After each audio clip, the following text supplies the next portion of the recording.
All we have is 3 suspects wearing scarves over their faces.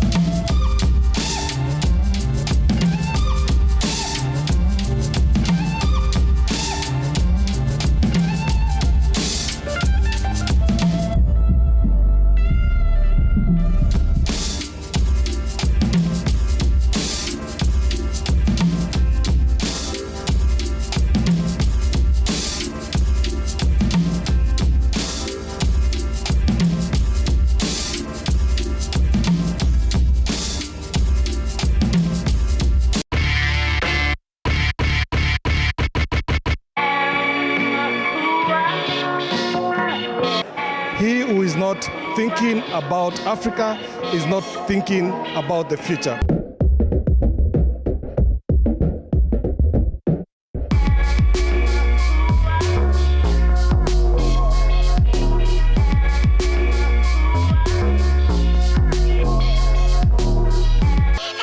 I believe that Africa's light is shining. Africa's light is removing all the darkness that it's known for. Africa is the future. It's going to be an amazing place to be. Thank you for being part of this journey.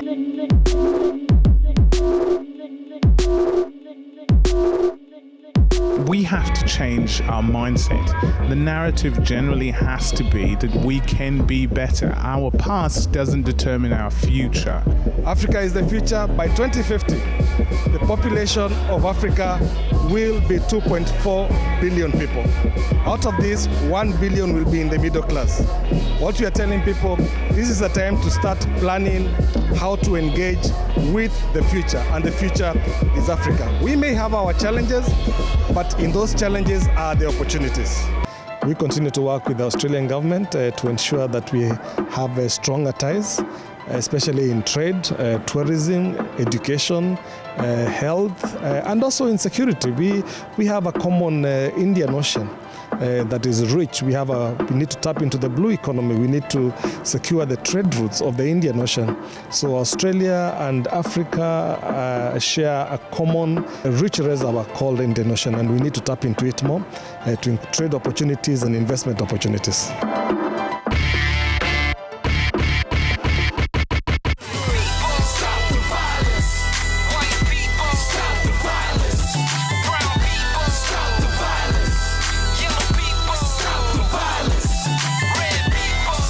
Youth being youth sometimes gravitate towards some parties, etc., as youth do, and then with the drugs and alcohol affected, we can have some incidents of fights, antisocial behaviour, which can lead to worse things happening.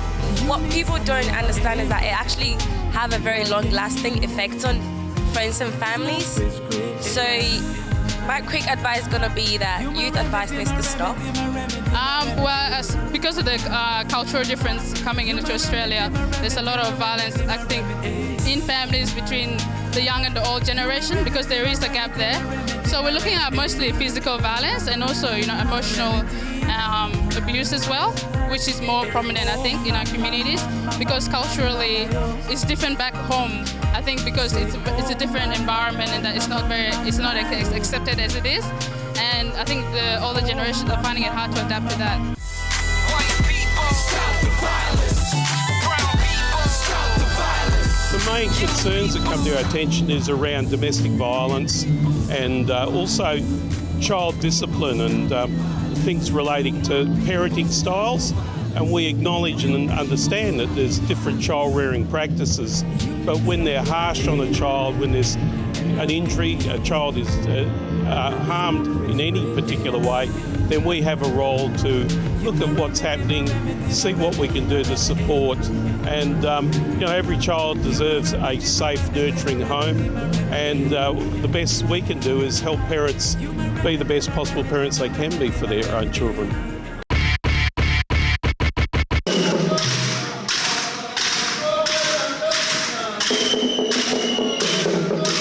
As a naturally based basically, my role is to teach the culture. I feel like the youth in here, we live in a different country, and so I feel like keeping our culture alive is part of our job. I'm from Cholo community. I'm from South Sudan in Upper Nile State. We have been ruled by king 1,000 years ago. We have 36 kings. It started from Yakang, so I'm very proud from my tribes.